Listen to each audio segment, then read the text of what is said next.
India गठबंधन intact है और मुझे याद है इंडिया गठबंधन जब बन रहा था, बिहार के मुख्यमंत्री नीतीश कुमार जी ने तमाम दलों के नेताओं से बात की। उस समय हमारी पार्टी से भी बात की। उस समय इंडिया गठबंधन के बनते समय यही कहा गया था, जो रीजनल पार्टी जहां मजबूत है उस रीजनल पार्टी को इंडिया गठबंधन मजबूत करेगा। दिल्ली में आप बहुत मजबूत है, इसलिए समाजवादी पार्टी ने आपका समर्थन किया है।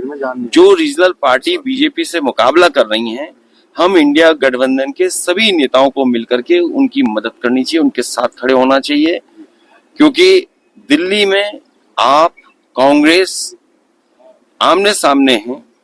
हमारा सुझाव तो यही है कि आप मजबूत है, इसलिए हम आपके साथ खड़े हैं। कांग्रेस इसका पालन करते हुए नजर नहीं आ रही। झूठ बोलते हैं, उसी तरह अरविंद केजरीवाल भी झूठ बोलते हैं। देखिए, अब ये क्योंकि क्या सच है क्या झूठ है, हम और आप क्या बोलें, आपके यहाँ सब आर्काइव में होगा, इसलिए मुझे किसी पे टिप्पणी नहीं करनी है। सवाल दिल्ली का है, बीजेपी हारे ये हमारा मकसद है और यही मकसद कांग्रेस का है, यही मकसद समाजवादी पार्टी का, यही मकसद आपका है। तो जब मकसद एक है तो झूठ सच कुछ नहीं, हमें केवल ये देना चाहिए, भारतीय जनता पार्टी से बड़ा झूठ बोलने वाला कोई दल नहीं।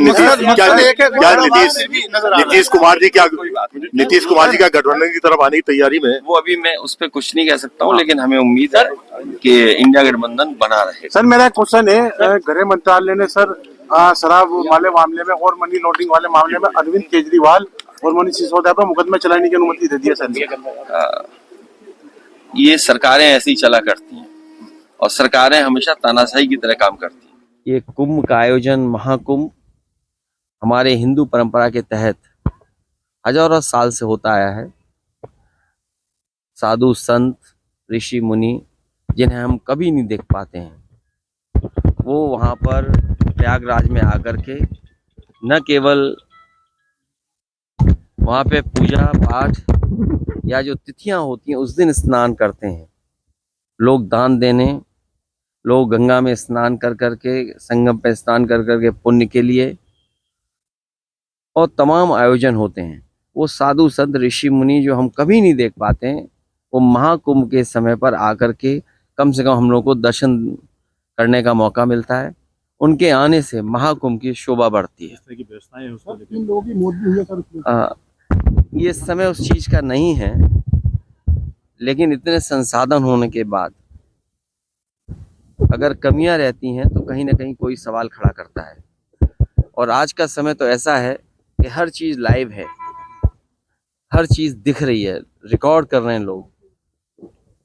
हमें उम्मीद है कि सरकार उन तमाम कमियों पर ध्यान देगी और उन चीजों को सही तरीके से इंतजाम करके, क्योंकि अभी बहुत दिन महाकुंभ को चलना है, हमें उम्मीद है सरकार उन तमाम कमियों को दूर करेगी। कलकत्ता, वेस्ट बंगाल, वहां तक गंगा माँ बह के जाती हैं और जो माँ गंगा में जहां डुबकी लगाना चाहे लगा सकता है। हर जगह का अपना महत्व है, समय के हिसाब से, और महत्व हर जगह का अलग अलग तरीके से है। कल जब मैं यहाँ आया, महासंक्रांति थी, इसलिए मैंने कल ही यहाँ पर माँ गंगा के स्नान किया। दान की परंपरा है, मैं जरूर दान करूंगा। और संगम कब जाएंगे? जब माँ गंगा बुलाएंगी। उसी से लगने से ज्यादा, हालांकि आज के दिन मुझे राजनीति में नहीं बोलना चाहिए, लेकिन यूसीसी से ज्यादा महत्वपूर्ण यह है कि उत्तराखंड और ये प्रदेश जिस समय बना था और जो यहाँ के लोगों ने सपना देखा था कि यहाँ की तरक्की होगी, खुशहाली होगी, और जिस तरीके से और छोटे स्टेट बहुत खुशहाल हुए हैं इंफ्रास्ट्रक्चर के मामले में, वहाँ के लोगों को रोजगार देने के मामले में, कारोबार बढ़ाने के मामले में, और जो उनके दूर दराज इलाके हैं जहाँ पर ये आरोप लगते थे सरकारों पर कि वहाँ तक विकास नहीं पहुँचता है, गाँवों का पलायन रुकेगा। जो बड़े पैमाने पर पलायन होता था वो पलायन रुकेगा। लेकिन जब हम पीछे मुड़ करके देखते हैं, कुछ हिस्से में खुशहाली तरक्की दिखती है, लेकिन बहुत सारा हिस्सा ऐसा है उत्तराखंड का जहाँ पर अभी भी विकास नहीं पहुंचा है जो सपना देखा था। क्योंकि जिस समय एक्ट पास हो रहा था पार्लियामेंट में, सदस्य हम लोग भी थे उस समय पार्लियामेंट की, जिस समय जो स्पीचेस हुई थी, जो बात रखी गई थी सरकार की तरफ से और विपक्ष की तरफ से, उन चीज़ों को करना ज़रूरी है। और क्योंकि देश की राजनीति दूसरी दिशा में जा रही है, दूसरी दिशा में ले जाने की कोशिश कर रही है। हमारा जो धर्म है वो सबको अपनाता है। अभी अभी 12 तारीख को हम लोगों ने स्वामी विवेकानंद जी को याद किया।